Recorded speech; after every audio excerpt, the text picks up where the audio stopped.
Hello friends, आप देख रहे हैं आपका चैनल शेयर बाजार विद आयुष। और दोस्तों, बात करेंगे इस वीडियो में किसके बारे में? इन्फोसिस के Q4 नंबर्स के बारे में। जी हाँ, कंपनी ने अपनी चौथी तिमाही के नतीजे पेश कर दिए हैं। किस तरीके के नतीजे हैं ये हम समझने वाले हैं इस वीडियो के अंदर। तो चलिए वीडियो को शुरू करते हैं।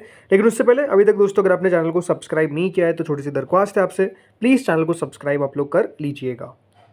सो फ्रेंड्स, आप देख सकते हैं हम कंपनी के नंबर्स पर आ चुके हैं। एक बात ध्यान रखिएगा, सबसे पहले दोस्तों हम कंपनी के नंबर्स देखेंगे, उसके बाद देखेंगे कि बाजार का अनुमान क्या था, बाजार का एस्टीमेट क्या था, क्या एस्टीमेट के नंबर्स को बीट कर पाई है कंपनी या फिर एस्टीमेट से पीछे छूट गई, ये हम समझेंगे। तो ये काफ़ी इंपॉर्टेंट रहता है, बिकॉज किस तरीके से दोस्तों कंपनी के नंबर्स आए, उस पर किस तरीके का रिएक्शन हो सकता है, ये साफ साबित होता है। और जो इसका एरिया चल रहा है उस पर भी बात करेंगे। तो देखिए, हम कंपनी के नंबर्स के बारे में बात करने वाले हैं और वो नंबर्स होंगे कंसोलिडेटेड ऑडिटेड फाइनेंशियल रिजल्ट्स। सो यहाँ पर ये बात ध्यान रखिएगा, जो फिगर्स है वो करोड़ में ही है, तो करोड़ में ही हम बात करेंगे। सो देखिए, सबसे पहले आता है कंपनी का रेवेन्यू फ्रॉम ऑपरेशन। कितना दोस्तों कंपनी का रेवेन्यू रहता हुआ देखने को मिला है और इस बार कितना आया है। तो देखिए, पिछले साल तक कंपनी का रेवेन्यू था करीबन इस क्वार्टर में 37,923 करोड़, और वो दोस्तों इस बार बढ़कर सीधा कितना हो चुका है 40,925 करोड़। देखिए, 37,923 करोड़ का रेवेन्यू था और वो बढ़कर हो चुका है 40,925 करोड़। यानी आप ओवरऑल समझ सकते हैं कि ग्रोथ तो यहाँ पर देखने को मिली है, अगर मैं बात करता हूँ सालाना बेसिस पे, वाई बेसिस पे। इसके बाद दोस्तों आते हैं हम किस पर? क्यू ऑन क्यू पे। क्यू ऑन क्यू में दोस्तों कंपनी का रेवेन्यू था 41,764 करोड़ फॉर द Q3 जो FY25 का था। लेकिन इस बार कितना आ गया, वो घटकर 40,925। यानी ओवरऑल अगर आप देखेंगे तो कंपनी का रेवेन्यू जो है वो साल भर साल तो इंक्रीज होता हुआ देखने को मिला है, लेकिन क्यू ऑन क्यू बेसिस पे ड्रॉप होता हुआ देखने को मिला है। 41,764 करोड़ से घटकर 40,925 करोड़ पर आया है। हाँ, ऐसा नहीं कह सकते कि बहुत ही बड़ी गिरावट आ गई, बट स्टिल गिरावट तो है। तो क्यू ऑन क्यू बेसिस पे कंपनी के नंबर्स आपको नो डाउट ग्रोथ जो है वो मिसिंग नज़र आ सकती है। इसके बाद आते हैं दोस्तों कंपनी के टोटल इनकम के सेगमेंट पे, कितनी कंपनी की टोटल इनकम रही है। सो दोस्तों, कंपनी की टोटल इनकम थी पिछले साल तक करीबन 40,652 करोड़। वो इस बार दोस्तों बढ़कर कितनी हो गई है 42,115 करोड़। यानी यहाँ पर अगर आप देखेंगे तो ओवरऑल ग्रोथ आपको नज़र आ जाएगी। वहीं इससे प्रीवियस क्वार्टर में जो कंपनी की टोटल इनकम थी वो 42,623 करोड़ थी, वो इस बार घटकर 42,115 करोड़ की रह गई है। ऑब्वियसली आप देखिए, जो मेजर रेवेन्यू है वहाँ पर भी कमी है और टोटल इनकम में भी कमी है, बट ओवरऑल बहुत बड़ी कमी नहीं है, ये क्लियर कर देता हूँ। ऐसा मत सोचिएगा कि बहुत ही ख़राब कंपनी का क्यू ऑन क्यू का प्रदर्शन है, ऐसा नहीं है। अब आते हैं दोस्तों किस पर? कंपनी के मुनाफे पे। सो कितना रहा है दोस्तों कंपनी का प्रॉफिट फॉर द पीरियड? ठीक है, सो देखिए, प्रॉफिट कंपनी का पिछले साल तक था करीबन 7,975 करोड़। जी हाँ, कंपनी का प्रॉफिट कितना था? 7,975 करोड़। वो इस बार घटकर 7,038 करोड़। अब देखिए, रेवेन्यू तो कंपनी का ग्रो किया है वाई बेसिस पे, बट प्रॉफिटेबिलिटी में कंपनी दोस्तों पिछड़ गई। 7,975 करोड़ का कंपनी का मुनाफा घटकर 7,000 करोड़ का रह गया।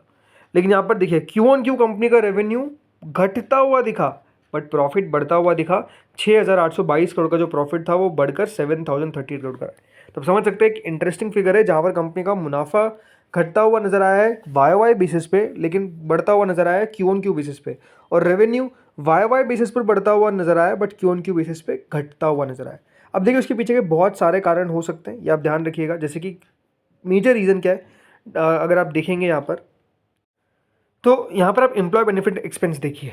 एम्प्लॉय बेनिफिट एक्सपेंस कंपनी का था पिछले साल तक 20,393 करोड़, वो दोस्तों बढ़कर 22,000 करोड़ पर आ गया। तो आप समझ सकते हैं जो एम्प्लॉय बेनिफिट एक्सपेंस है कंपनी का, उसमें एक अच्छा खासा इंक्रीज देखने को मिला है, और इससे प्रीवियस क्वार्टर में 21,436 करोड़ का था।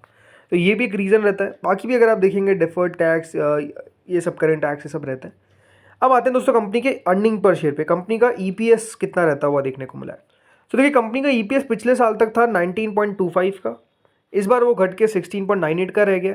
और इससे प्रीवियस क्वार्टर में 16.43 का था, वो बढ़कर 16.98 का हो गया। यानी ईपीएस में भी कंपनी में आपको साफ नजर आएगा कि ग्रोथ इस बार मिसिंग है। अब जैसे मैंने कहा था एक्सपेक्टेशंस क्या थी, तो देखिए दो एक्सपेक्टेशंस है। पहली तो मैं आपको सीएनबीसी बता रहा हूँ। तो कि सीएनबीसी टीवी18 ने बताया था कि कंपनी का जो प्रॉफिट है वो 7,278 करोड़ रह सकता है। 7,278 करोड़ के आसपास कंपनी का प्रॉफिट हमको आता हुआ दिख सकता है, ये एक्सपेक्टेशंस थी। लेकिन आया कितना? 7,033 करोड़। यानी ओवरऑल जो एक्सपेक्टेशंस थी उससे कंपनी का प्रॉफिट जो है वो हमको कम आता हुआ दिखा है, ये क्लियरली दिखता है। 7,278 करोड़ की एक्सपेक्टेशंस थी, बट आया कितना? 7,033 करोड़। तो यहाँ पर जो एक्सपेक्टेशन थी उससे कम है। इसके अलावा अगर आप ओवरऑल सब कुछ देखेंगे, जैसे कि देखिए इबिट का उनका एक्सपेक्टेशन था 8742 करोड़ का, वो 8575 करोड़ ही आया। रेवेन्यू अगर आप देखेंगे तो एक्सपेक्टेशन थोड़ी ज़्यादा थी, रेवेन्यू कम आया। सिर्फ मार्जिन एक ऐसी चीज़ है जहाँ पर दोस्तों जो एक्सपेक्टेशन है उससे बीट किया। 20.7% का एक्सपेक्टेशन था, 21% पर मार्जिन आया, 30 बेसिस पॉइंट ज़्यादा आपको आता हुआ नजर आया। इसके अलावा डॉलर रेवेन्यू भी अगर आप देखेंगे 3% एक्सपेक्टेशन से कम था। अब जैसे मैंने कहा, कोई एक कंपनी नहीं होती दोस्तों जो यहाँ पर एक्सपेक्टेशन जारी करती है, एस्टिमेट जारी करती है। बहुत सारी देखिए एजेंसी होती है जैसे कि ब्लूमबर्ग। अब ब्लूमबर्ग का दोस्तों मानना था कि जो कंपनी का रेवेन्यू है वो 42,126 करोड़ आना चाहिए। आया कितना? 40,925 करोड़, यानी रेवेन्यू एक्सपेक्टेशन से कम आया ब्लूमबर्ग के। बट इसके अलावा नेट प्रॉफिट देखिए, ब्लूमबर्ग का मानना था कि जो नेट प्रॉफिट है वो 6,697 करोड़ ही आएगा, लेकिन आया कितना? 7,033 करोड़।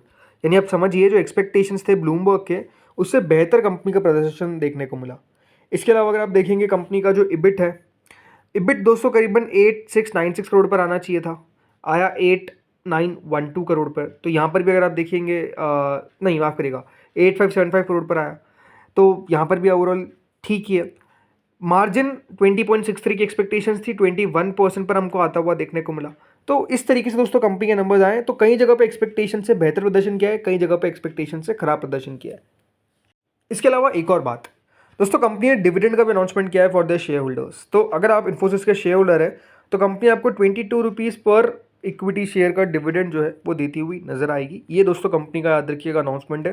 जो फर्दर डेट्स है, रिकॉर्ड डेट, वो आगे अनाउंस कर दी जाएगी। लेकिन हाँ 22 रुपये का याद रखिएगा, शेयर होल्डर्स को डिविडेंड मिलता हुआ देखने को मिलेगा पर शेयर। यानी अगर आपके पास एक शेयर है तो आपको 22 रुपये का डिविडेंड जो है वो कंपनी के द्वारा दिया जाएगा।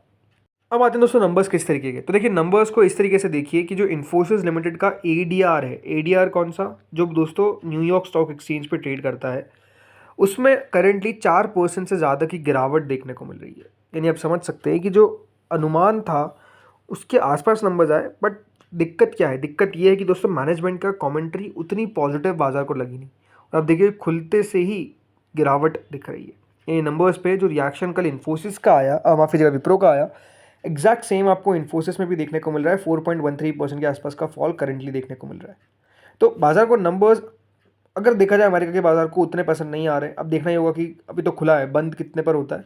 बट हाँ ये बात सही है, आईटी में इशू तो है। अब देखिए जो FY26 की गाइडेंस है जो कंपनी ने दी है, तो कांस्टेंट करेंसी रेवेन्यू में कहा गया है कि इस बार ग्रोथ देखने को मिलेगी 0 to 3%। यानी चांसेस ये भी है दोस्तों, हो सकता है कि कुछ ग्रोथ होना, या फिर अगर ग्रोथ होती है तो मैक्स टू मैक्स 3% तक ग्रोथ देखने को मिल सकती है।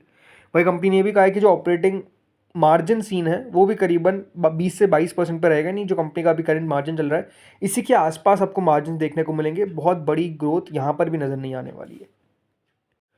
यही देखिए इशू है। जिस तरीके से दोस्तों अभी कह सकते हैं आईटी में एक स्लोडाउन देखने को मिल रहा है। दूसरी बात, जिस तरीके से डोनाल्ड ट्रंप की पॉलिसीज़ है वो थोड़ा सा परेशान कर रही है। ऐसे में दोस्तों बाजार बहुत ज़्यादा कुछ खास अच्छा रिएक्शन दे दे इन्फोसिस के नंबर्स पे चांसेस कम लगते हैं, थोड़ी सी गिरावट देखने को मिल सकती है। तो दोस्तों इस वीडियो में इतना ही था। होपफुली वीडियो बढ़िया लगा होगा। अगर आपको अच्छा लगा तो लाइक करिएगा, चैनल से पहली बार जुड़े हो सब्सक्राइब करिएगा। Thank you friends for watching this video.